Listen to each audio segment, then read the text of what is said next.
Hello everyone, welcome back to Literary Wisdom. Our today's topic is Sonnet 18 of William Shakespeare. It is one of his best sonnets and it is alternatively titled as Shall I Compare Thee to a Summer's Day. William Shakespeare England के greatest writer हैं. He was born in Stratford Avon और उन्हें board of Avon भी कहा जाता है. Board means poet. Shakespeare ने 39 pledge, 154 sonnets और 3 लॉन्ग नरेटिव पोएम्स लिखी हैं. Hamlet, Macbeth, as you like it इनके कुछ फेमस प्लेज हैं. Shall I compare thee to a summer's day Shakespeare की one of the famous sonnets में से है. Sonnet is a poem containing 14 lines. ये सोनेट 1590s में लिखी गई थी और 1609 में पब्लिश हुई थी. It is a typical Shakespearean sonnet and its rhyme scheme is AB AB CD CD EF EF GG. ये सोनेट फेयर यूथ सीक्वेंस से ली गई है.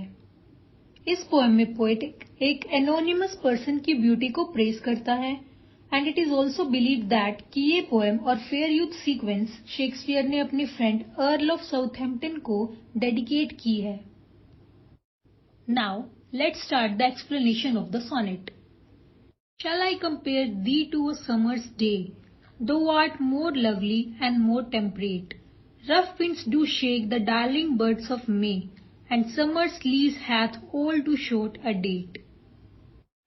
इस सोनेट में पोएट ने अपने फ्रेंड की ब्यूटी को प्रेज किया है and according to the poet death, जिसमें सब कुछ डिस्ट्रॉय करने की पावर होती है, वो उसकी फ्रेंड की ब्यूटी को डिस्ट्रॉय नहीं कर सकती क्योंकि वो उसकी ब्यूटी के बारे में पोएट्री लिखकर उसे हमेशा के लिए प्रिजर्व कर देगा. In other words, Shakespeare will immortalise the beauty of his friend through his poetry and he will live forever in the lines of his poem.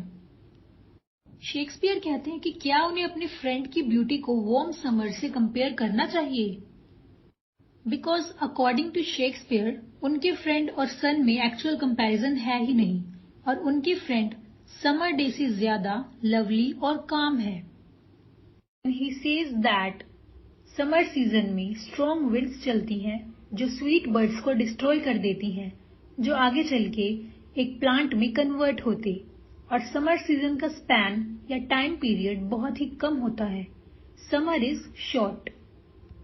Sometimes too hot the eye of heaven shines, and often is his gold complexion dimmed. And every fair from fair sometime declines, by chance or nature's changing untrimmed.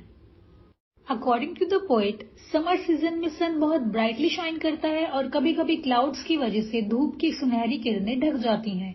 और ये एक example है कि किस तरह सभी beautiful things एक ना एक दिन समय के साथ साथ खत्म हो जाती हैं. पोएट सन को एज अ ह्यूमन पर्सोनिफाई करता है और बताता है कि समर सीजन चेंज होता रहता है. In short, beauty of everything is lost with the passage of time. But thy eternal summer shall not fade, nor lose possession of that fair thou oust, nor shall death brag thou wanderest in his shade, when in eternal lines of time thou growest. इस stanza में poet कहता है कि चाहे सब ढल जाए पर उसके फ्रेंड का एटर्नल यूथ कभी फेड नहीं होगा. पोएट कहता है Thy eternal summer will never fade. It means कि उसकी एवरलास्टिंग ब्यूटी कभी फेड नहीं होगी. ये स्टेटमेंट पॉपुलर बिलीफ को कॉन्ट्राडिक्ट करता है क्योंकि पॉपुलर बिलीफ ये है कि ब्यूटी समय के साथ फेड हो जाती है, पर यहाँ पोएट इनर ब्यूटी की बात कर रहा है. Inner beauty means beauty of soul and it remains forever regardless of age. So long as man can breathe or eyes can see, so long lives this and this gives life to thee.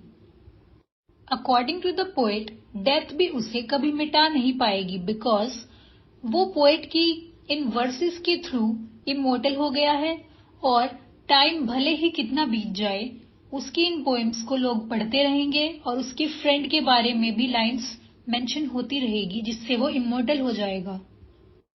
Poet इस sonnet को ये कहकर conclude करता है कि उसकी poem के through उसके फ्रेंड की ब्यूटी और यूथ हमेशा के लिए प्रिजर्व रहेंगे।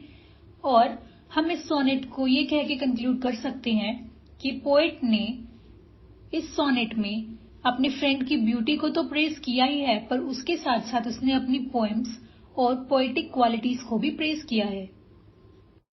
So that's it for the explanation of Sonnet 18, or shall I compare thee to a summer's day? Like, share and subscribe to Literary Wisdom for more literary content. Thanks for watching.